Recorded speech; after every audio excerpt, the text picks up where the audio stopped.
Welcome back to the 9th segment of my last Remnant 100% completion New Game Plus hard mode run. At the start of this, you'll see that we are right at where the Wisdom's Echo quest and grind takes place, and I've basically completed my grind. We're still fairly low, BR 30, which is pretty good considering all of the additional tasks we've completed. But before we finish this quest, I would like to demonstrate how to teach character the Rejuvenating Waters Arcana. So you see here that I've got Revitalize 5. You don't need to have Revitalize quite that high.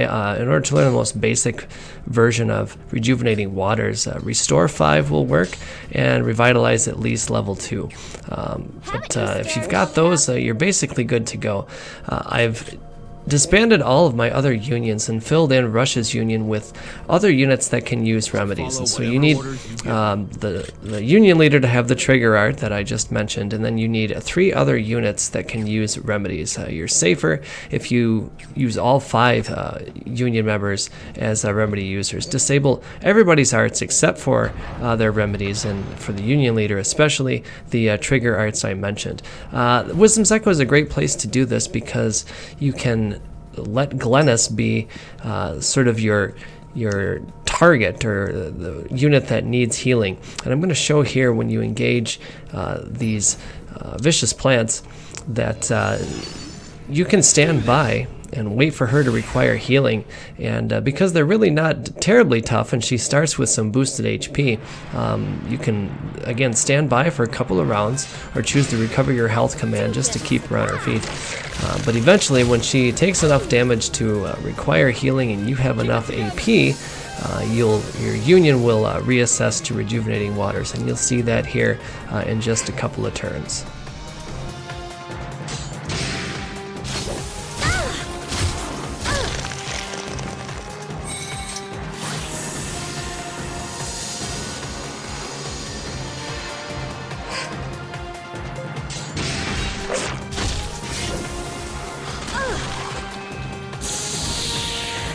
From the side!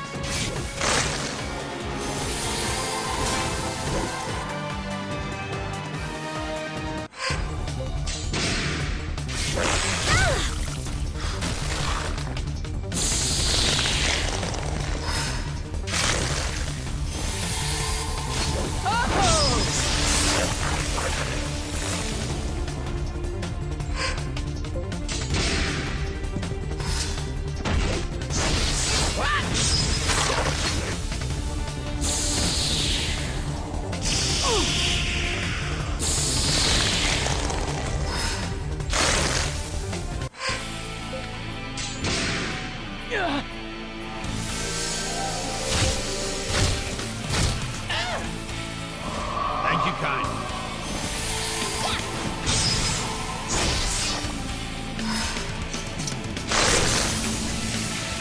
Thought they'd be made of sterner stuff.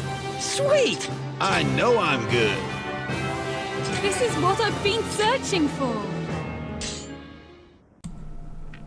So there you have it, a pretty quick and painless way to learn Rejuvenating Water. It's not a required Arcana, but it's certainly useful to have, and you may have noticed as I was rifling through all of the participants when I was first showing off the union at the start of the video that basically anyone in my party who can use remedies has got it, more of a just in case. Another reason to use Wisdom's Echo is because right before you wrap it up, obviously your stats are high enough to where you're going to be able to take out those vicious plants with even a union that's only set to do recovery.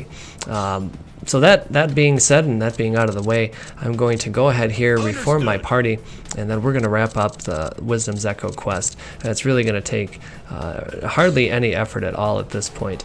Now, I took the chain nearly to 2100, and if you've done no other grinding up to this point, if you've only used Wisdom's Echo to develop your team, if you want to get endgame ready, I would suggest taking it even further, maybe to 3000 or even 3500.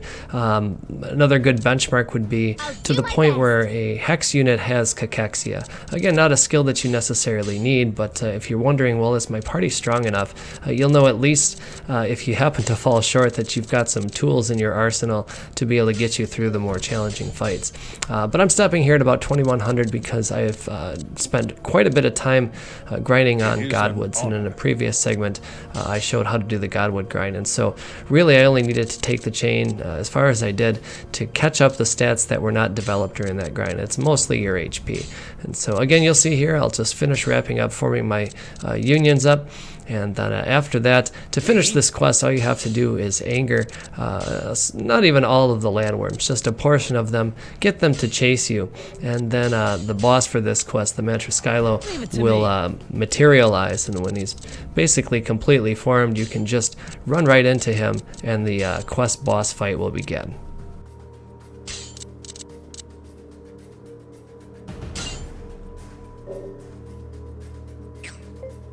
I'll follow whatever orders you give me.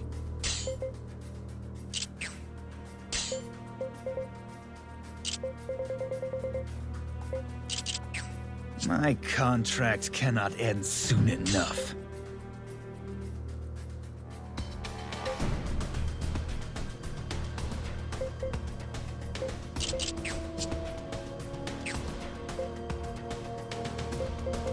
Haven't you stared long enough?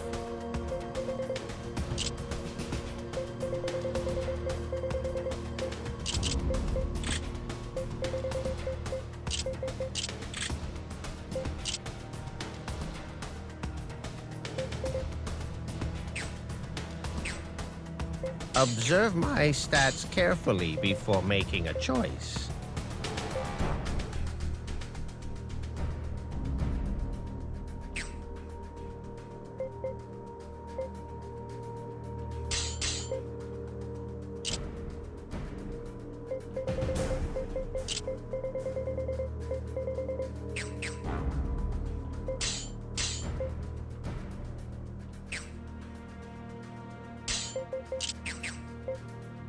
The world revolves around me!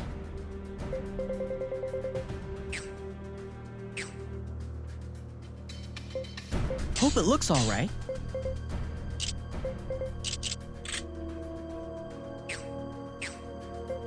Impressive, huh?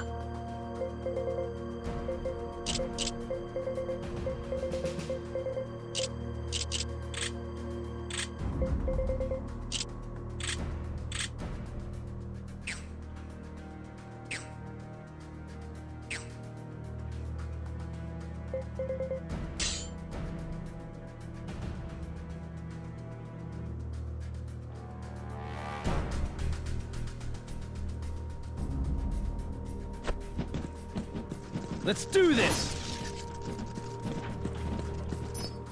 Let's do this! Let's do this!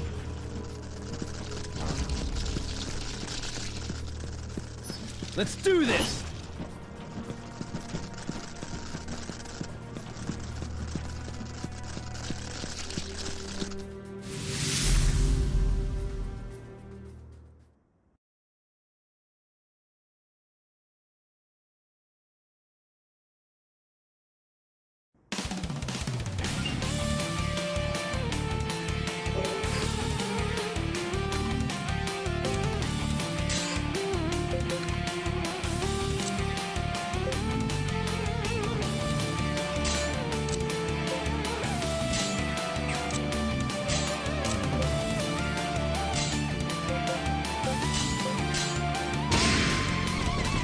What are you looking at?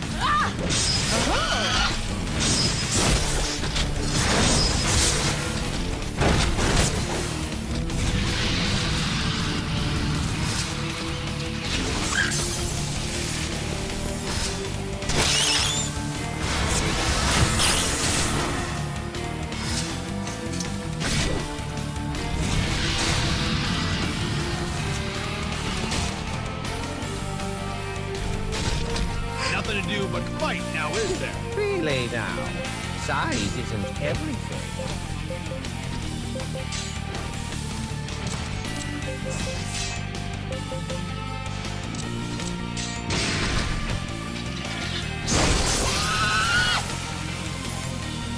right back.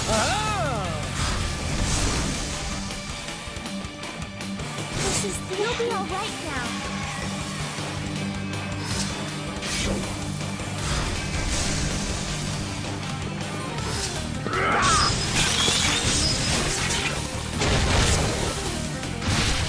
Smash him from the side!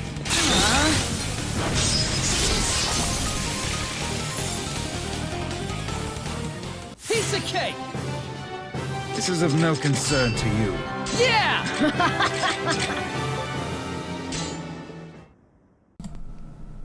Alright, so with that fight out of the way, the quest is basically done. We're going to have some dialogue with Glennis and be taken back to Nagapur. The only comment I wanted to make that I had forgotten to make up to this point about the Wisdom's Echo grind is that you get bonus experience once your chain reaches a sufficient value, and so the maximum amount of bonus you get is going to be when you hit a chain count of 370, and so you can basically do a Wisdom's Echo grind just about anywhere, provided you can build a huge chain. So you don't necessarily need to use the landworms to do it if you're patient. The advantage of this is that they respawn instantly, and there's a lot of them in a very concentrated area. But again, you can do a similar Wisdom's Echo grind just about anywhere, especially if you wanted to include Glennis and Jaeger in your final team. They can definitely get the benefits of a pseudo Wisdom's Echo grind in any other location. Now, no matter where you do your grind, what I would suggest is that you stock up on components before you begin, and that you try to hold off using any component-based arts, your recovery arts, or even offensive arts like explosives. Save using those until your chain count is high enough to where you'll be able to utilize the experience bonus and maximize your growth in those item-based arts, because if you start too early, you'll run out of components, and then you won't have been able to develop them as far as they potentially could have had you just waited until you get that experience bonus to start. So at the start of the second half, the Aqueducts is not available, and I'm making a pit stop here to begin the quest called the Slave Traders. You speak with this young boy NPC who directs you into the pub to speak with Oswald. After some dialogue with him, he will lead you to the Aqueducts, although at this time it's at the opposite end. You're basically beginning where you had finished traversing the Aqueducts in the first half. Now, the reason I want to start this quest is because that Dig's harvest point is right near the entrance actually this time, so it's much more efficient to do a lot of your money gathering or your harvesting for stones at the second half of the game, and I don't want to go any longer without having to be able to easily replenish my gold stock. And so I'm just going to begin this quest solely for the purpose of unlocking the Aqueducts, and then I'm not going to complete it at this time, and I'll explain why when the time comes to actually complete this quest. But for now, now I have the Aqueducts. Here is an available location, and I can enter whenever I wish to harvest for rough stones.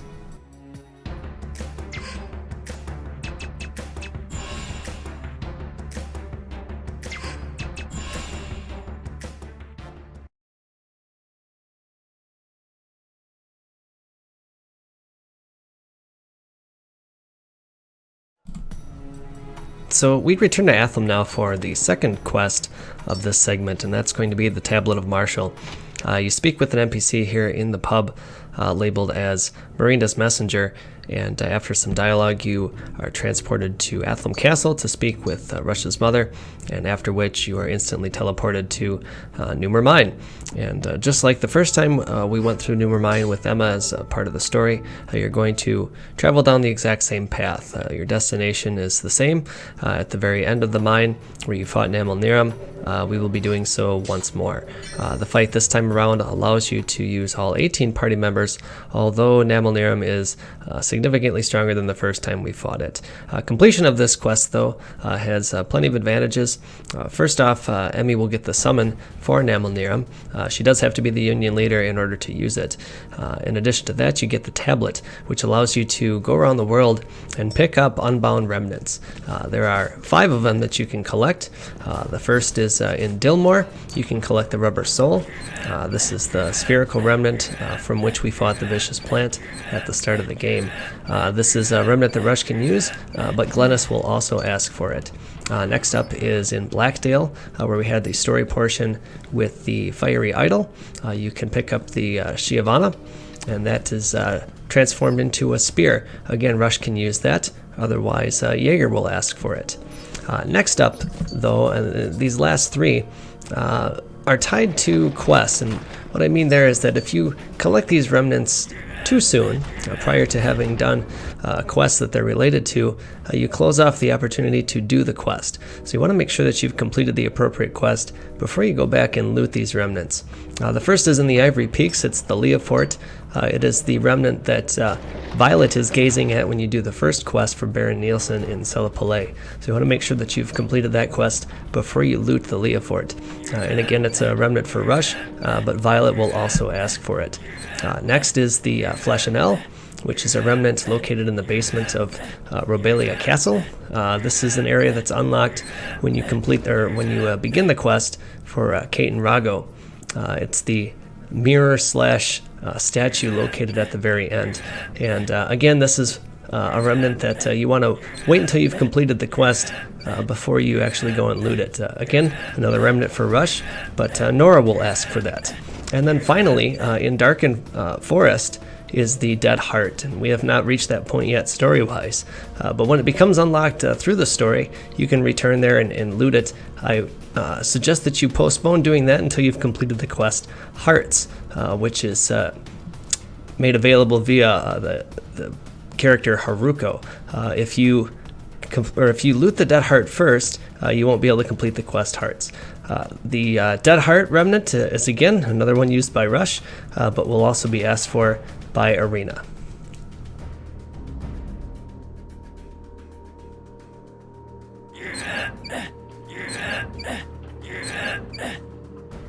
Really? Let's do this!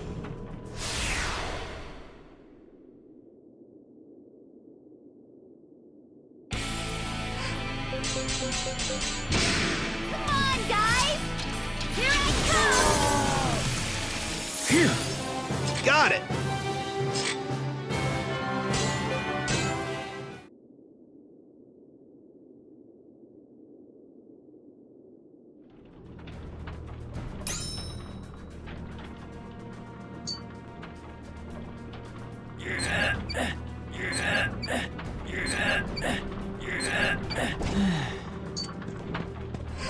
I'll follow whatever orders you give me.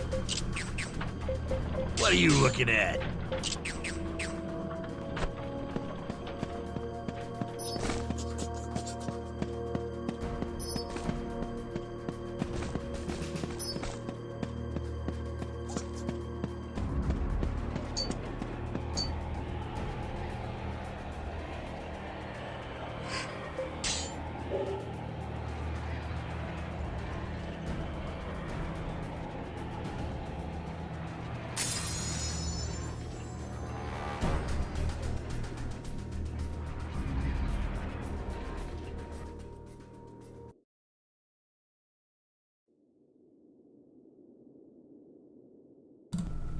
So there's not much to say about the Neram fight here the second time around.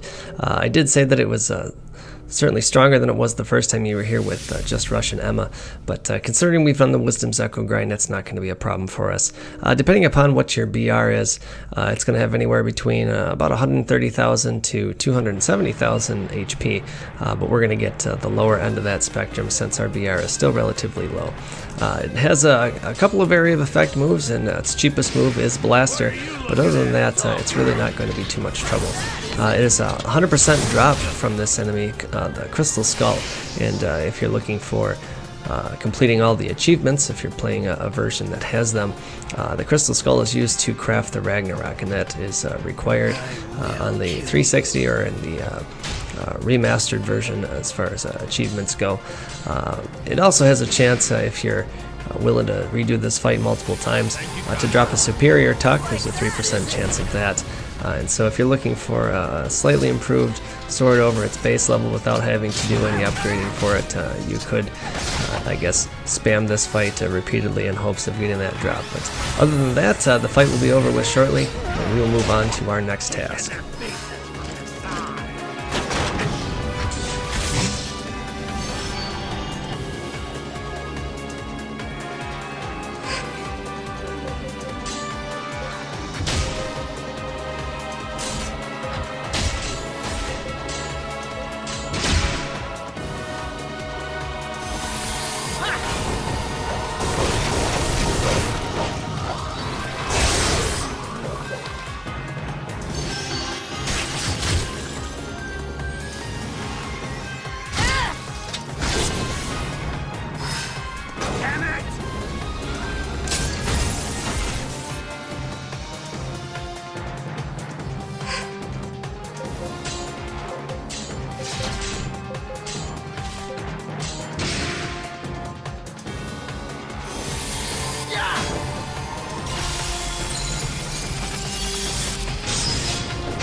I know I'm good.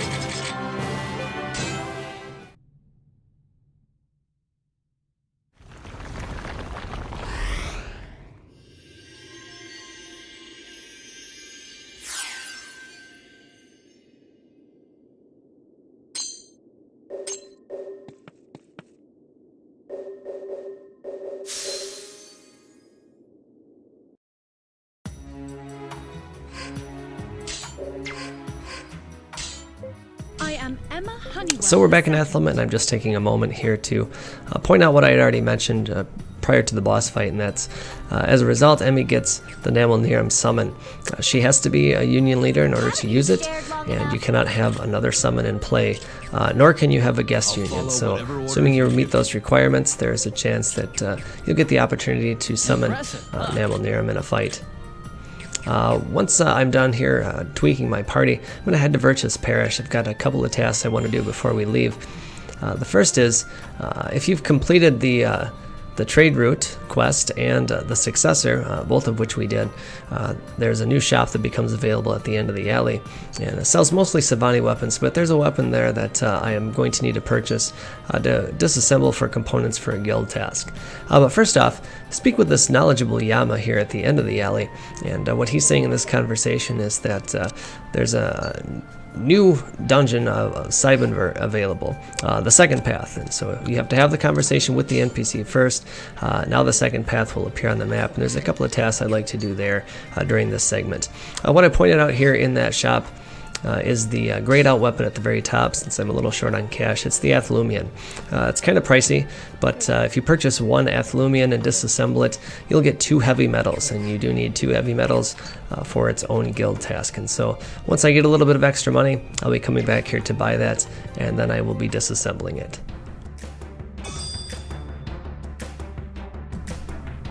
So now the second path has been unlocked on the world map, and we'll be moving on to that here shortly, but for now I'm going to do a quick couple of side tasks here. I'm saving the game because I'm looking to have a rare enemy spawn in the basement area of the ruins of Rebelia Castle. So this is the area that was unlocked via the Kate and Rago quest. We'll be traveling all the way to the very end in hopes of finding the 17-year-old larvae. This is a rare monster that I can capture and either get through a drop or through a split, the Tough Killer Insect Husk. I need 2 Tough Killer Insect Husks to upgrade the Mermaid's Malice to the Demon Blade. So once we complete the Mermaid's Malice guild task, we'll move right on and upgrade that to the Demon Blade and complete that task as well. But again, I need 2 of these, and so I saved it until we actually get the spawn, and then I'll be saving it before the fight, since it's not a guaranteed capture and certainly not a guaranteed drop or split. While we're down here, we're also going to loot the Flâchonelle. So we've already completed the quest Caedmon, and so there's no chance in being locked out of completing that. We can now return, use the Tablet of Marshall, and convert that to a Remnant. This is a Remnant that, again, Rush will use. Otherwise, you can give it to Nora. Those are your only 2 options. And it's a very handy Remnant since it protects the entire union of the wearer from silence. And so if this party member is a part of a Mystic Arts heavy union, they will not have to worry about that status ailment.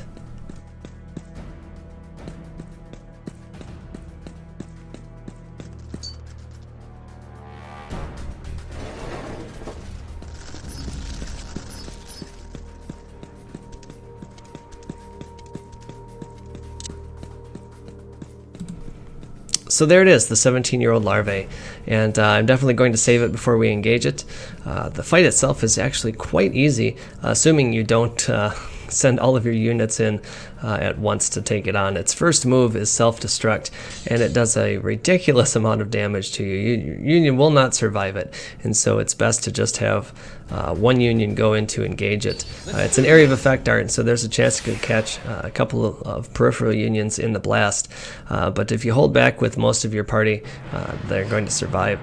The amount of damage that it does to itself means that when you actually go and engage it on the second round, you'll be able to take it out in one hit. And again, I'm looking to capture this, hopefully, so that I can split it. Otherwise, there's a chance of getting the item as a drop. Once more, I'm looking for the Tough Killer Insect Husk. I need 2 of those. You'll be all right now. I extend my gratitude.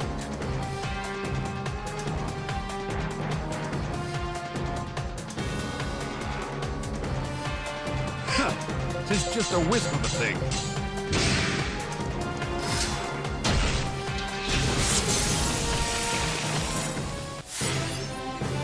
I hope I've grown stronger than before.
So as you can see, I saved and did a little off-camera work, went back to the Ruins of Rebelia and farmed a second Tough Killer Insect Husk. And so I needed 2 of those for the Demon Blade upgrade. Now have what I need as far as that component goes. We're going to move on to our next quest of the segment, which is the Fated one. This quest is begun in Athlum, and you have to have completed Wisdom's Echo before it becomes available. And so in order to kick it off, you have to return to Athlum's pub and speak with the NPC that is labeled the old woman who knows Emmy. After you have this conversation, Emmy can be found in the town square, standing where the Valeria Heart used to be. Interact with Emmy, you'll be teleported to Ave Cliff, and we'll be able to travel through some new areas within that dungeon that were previously inaccessible. There's elevators that now function that didn't previously, and so we'll be able to make it through a new area in order to complete this quest. Now along the way I want to do a secondary task. There's a rare monster that we need to defeat for a Ring of the Labyrinth guild task, and that is Whitehorn. It's a spider type enemy found sort of near the end of where this quest would have us go. So since this is not exactly an easy route to take, I figured I may as well just keep restarting the quest until Whitehorn spawns. And so it took about 5 tries before we got the rare monster, but we'll be stopping along the way to take care of that guild task.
Alright, so just up ahead is where we'll find Whitehorn. It's through this door and then through the next door here to the left.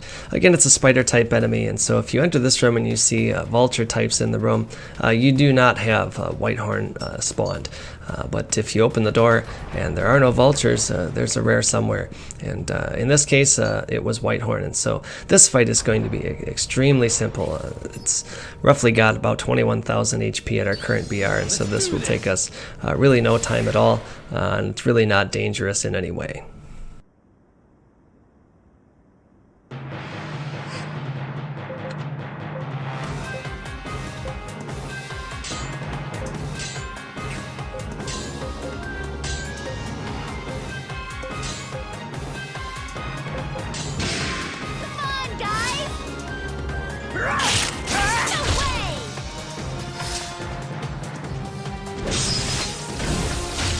Going to perish from that scratch, are you?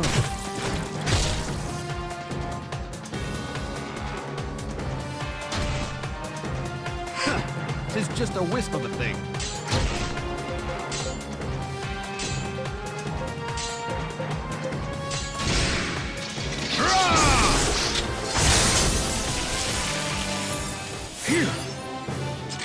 I still have more powers waiting to be released.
So just up the stairs is the end of the quest. Warrior Yerva is waiting for us.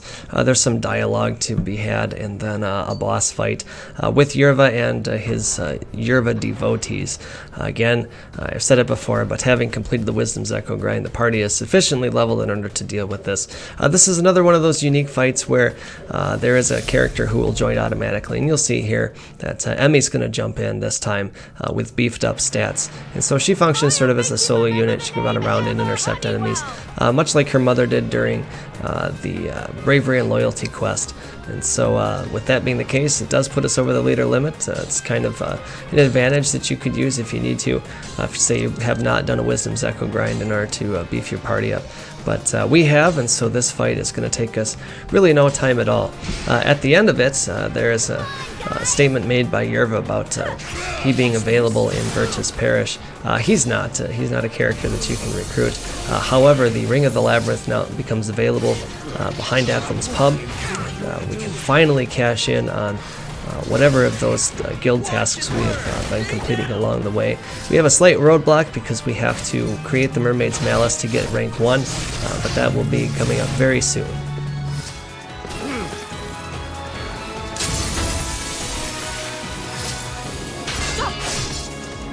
I will kill you.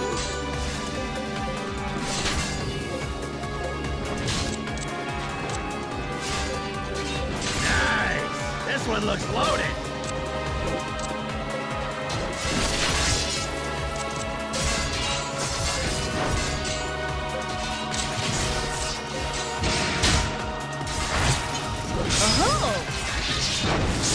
Better than I expected from you. What's this?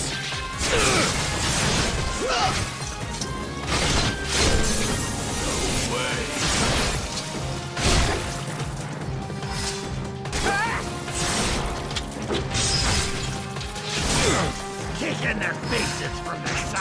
I meant to do that! Alright, so Yerva is down, and that takes care of this quest. The only comment I want to make here is that Emmy learns 100 flowers as a result from this fight, and it is very similar to Arena's Omni Strike in its requirements. Both of them, if you want to use either of those special moves, their unions have to be in critical health before it will show up as an option.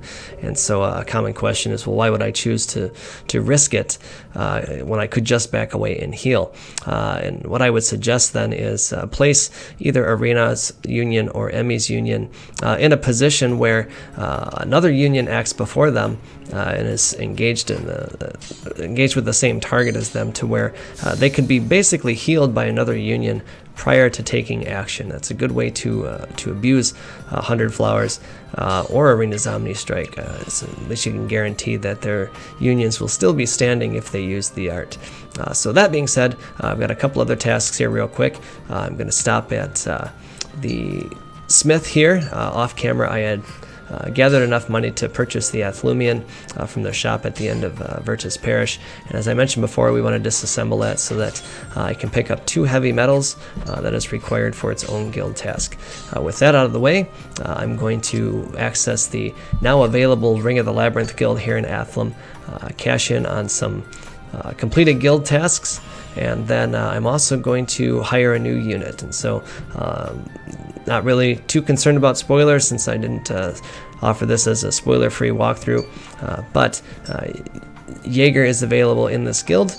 I don't intend to use him, but you do need to hire Jaeger for a quest after the basis, and that is the UFO quest. So if you're 100%ing the game, you'll want to add Jaeger to have access to that quest.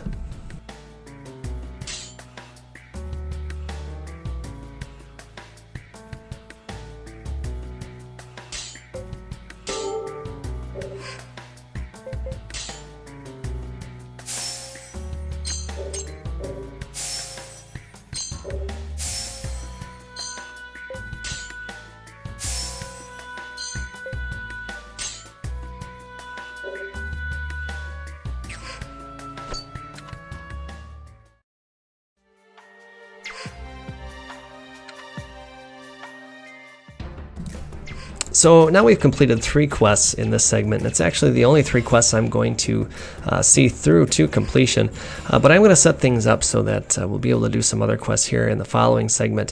What I'd like to do here is I'm traveling to Malfina, and I'm going to initiate the quest for the assistant.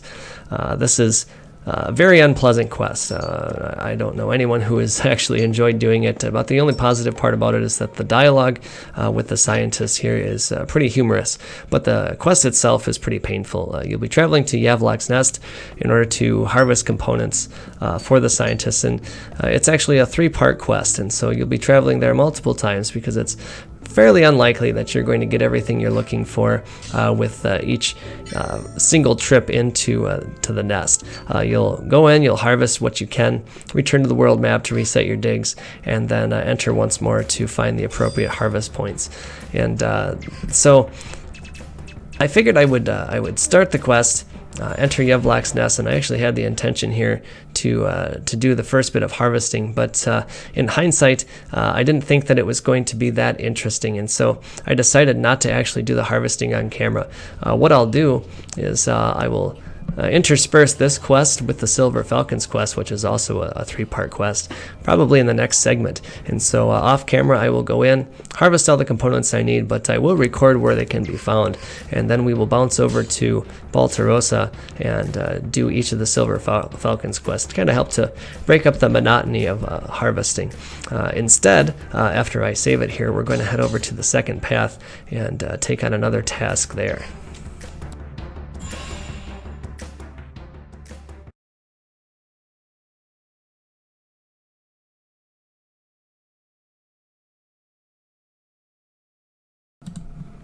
So we're making a side trip here to the second path for a couple of reasons.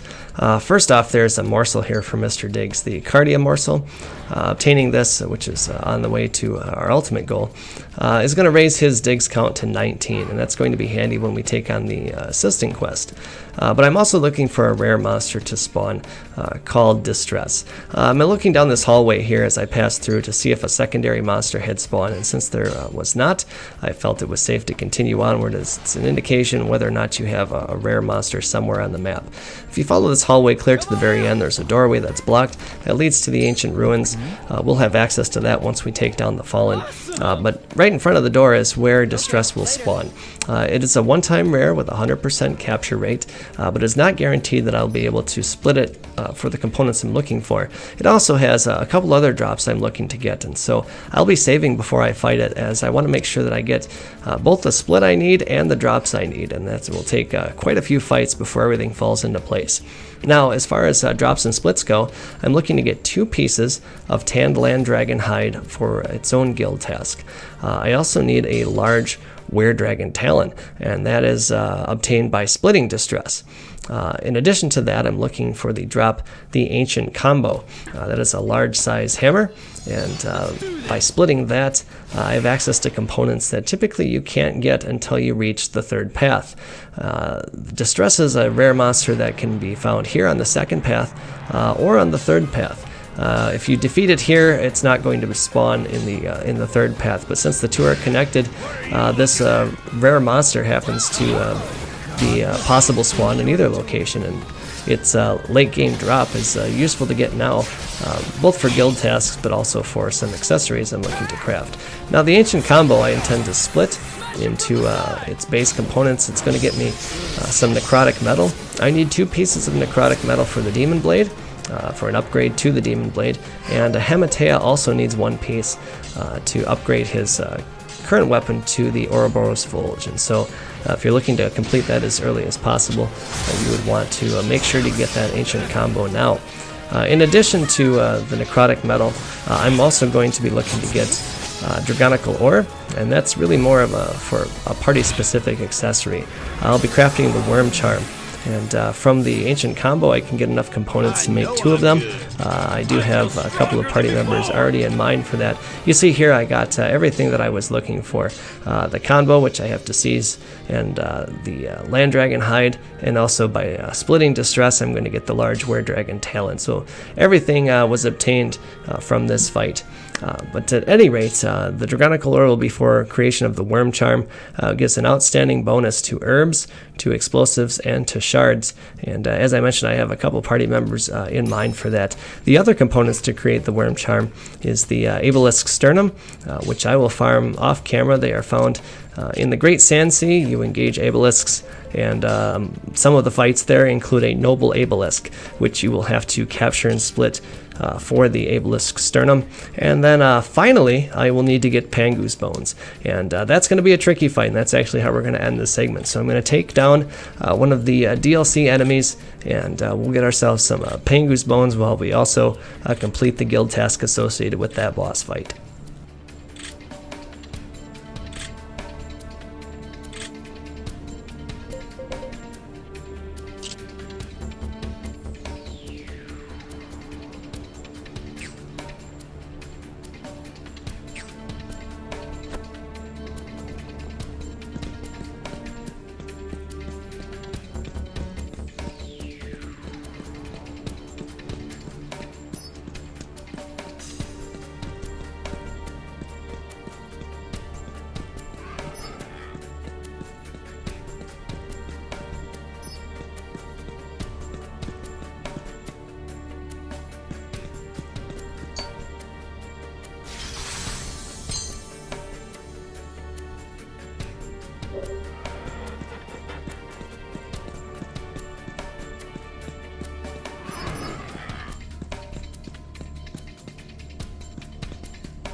So all I'm showing here is that before I disassemble the ancient Konbo, that Hematea does not have any necrotic metal at this time.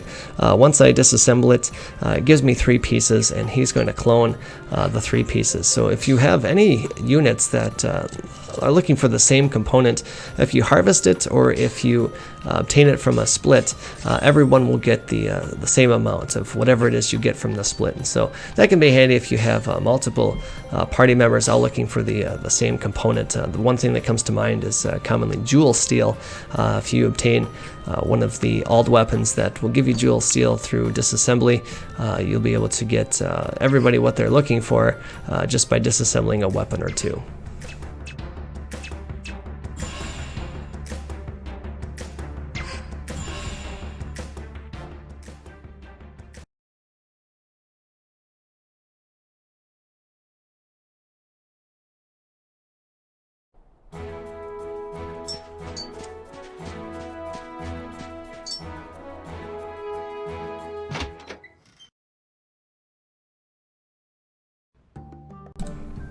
So before we take on the DLC boss fight that I said we would get to by the end of the segment, I've got a couple other tasks I'd like to complete. First off, we're swinging by Baltarosa to hire Caedmon. This is a unique leader that I have put off hiring, mostly because I didn't want to be tempted into using him. I've used him plenty in the past, and I highly recommend him to a newer player, but I was looking for some variety in my party, and so I put off hiring him so that now that I've completed the Wisdom's Echo grind, his stats are very, very far behind anyone on my current team. But you do need to hire him to gain access to the 3 Silver Falcons quests. And I had mentioned earlier that I was going to intersperse the Silver Falcons quests with the assistance segments. And so I'll be doing that most likely in the next video. But for now, we got him on our team, and off camera I will be interacting with Caedmon to advance the progression towards his parameter bonus, and you need to do that to gain access to the Silver Falcon's quests. And so if you remember from previously, you have to have an initial conversation with him, and then from that point on you have to return to the world map and then return to the area where he can be found a total of 5 times. So keep going back to the world map and then back to where he's standing in Baltarosa outside the guild. And after 5 entry and exits, he'll have a red talk bubble over his head. After you've interacted with him at that point, he moves to the pub and then offers the various Silver Falcon's quests. And so you're going to have to do that 5 times back and forth between each quest. And so again, I'll be doing that off camera. Now the second task I'm doing here is, I said quite a while ago that if you have any character that has the Assassin's Dagger and you're looking to upgrade that to the Crimson Dagger, you'll need the Whammy Leaf, and that's what I'm looking for here. There's a harvest point on the 4th path. It has the final component necessary.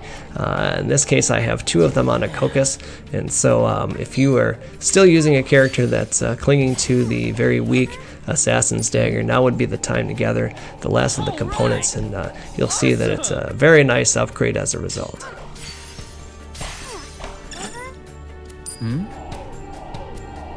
All right! Awesome!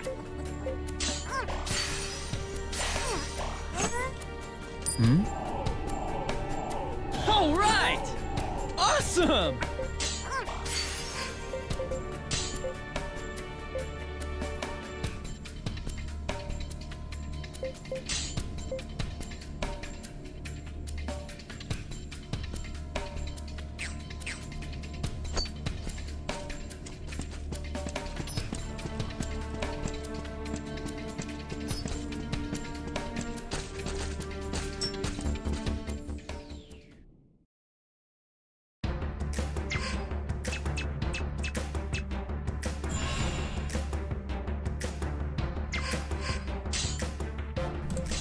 So with the gathering of those last components, I'm showing here that Cocos has upgraded to the Crimson Daggers.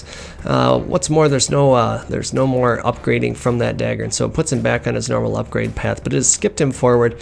The next tier for upgrades is Blade Breakers, and that's shown there by the requirement of the Pest Toxin, and so he is set for a while with some pretty sturdy weapons. I'm going to save it here and do a little bit of party reforming off camera. When we come back, I'll have the team is set up in such a way to where I think we can take down this DLC boss. We're looking for the fiery gates, and this is normally something you would wait until very end game to take down, but I'm pretty confident that with our stats, the right setup, and a little bit of strategy, we'll be able to take this boss down. It comes accompanied with a bunch of Remnant guards. Those can be especially challenging, and for that reason I've brought David back into the mix. He's going to be leading, and his union is set up in such a way that he should be able to use the Gay Bolg very early in the fight.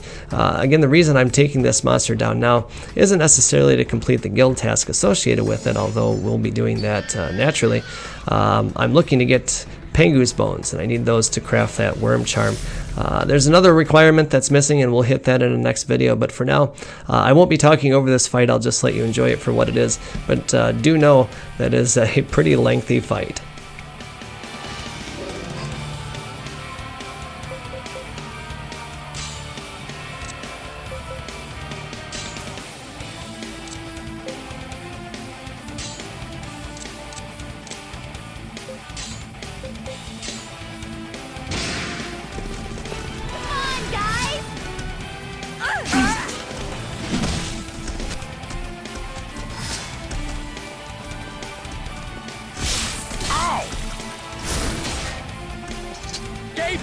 I call upon me!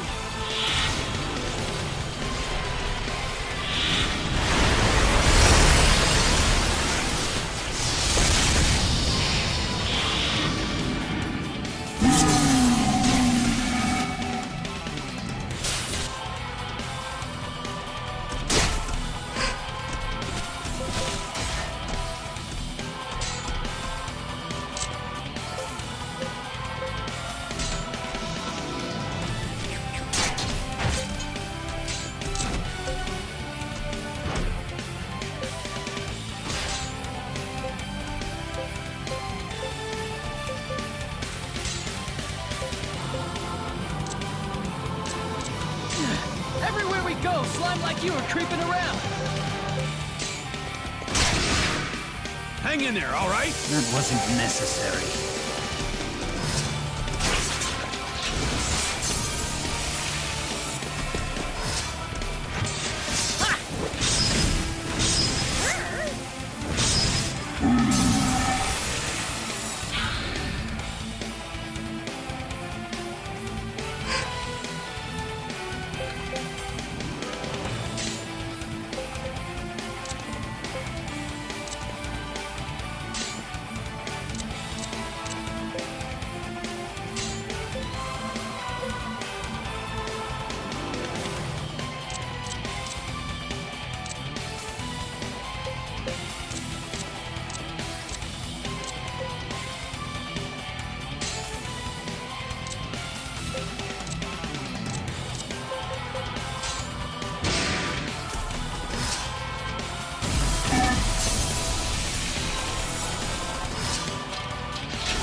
Come on, let's kick some A.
Stand your ground!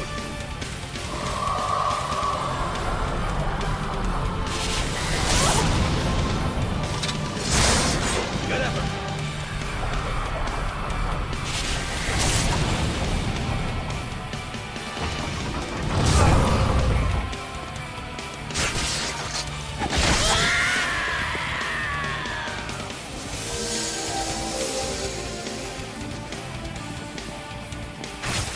Watch yourself this time, okay? I feel a lot better.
You all right?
We're counting on you!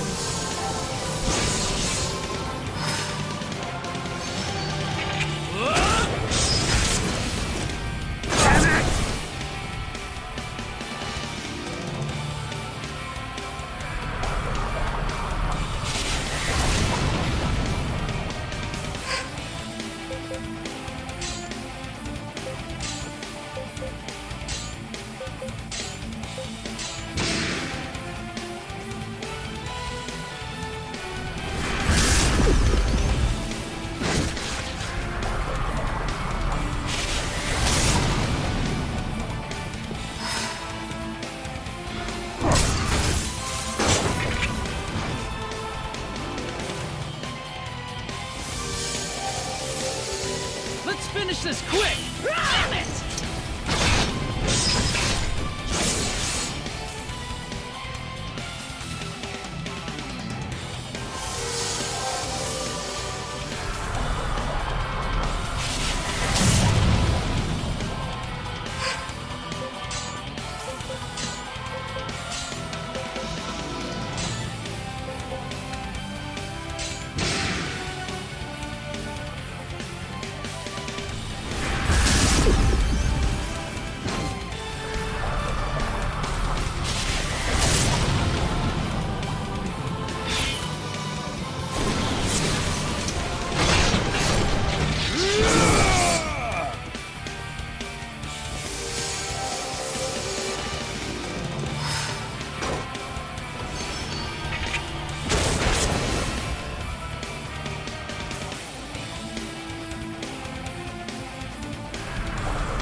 all right?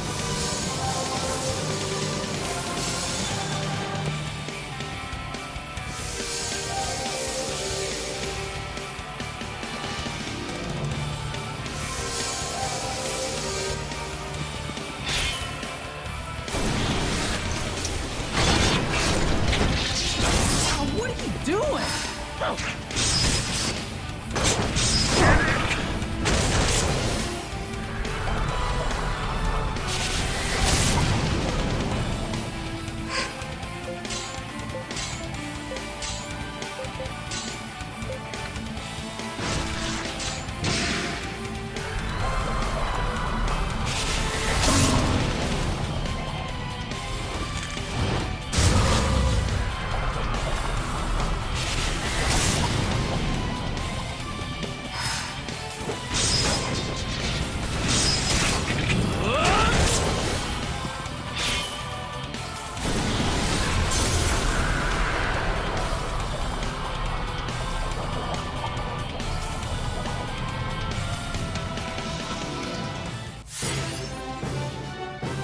This is of no concern to you.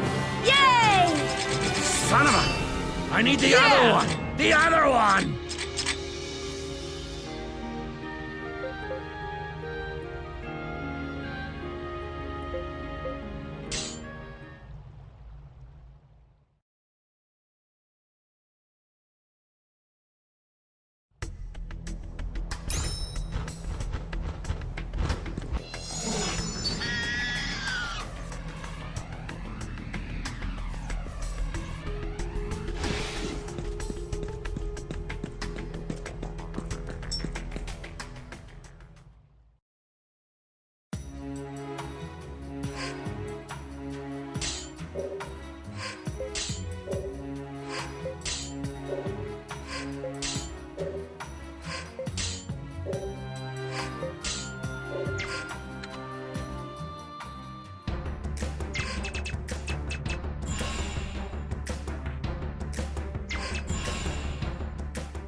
So before we wrap up this segment, we're going to stop here at Celeplay and cash in some guild tasks.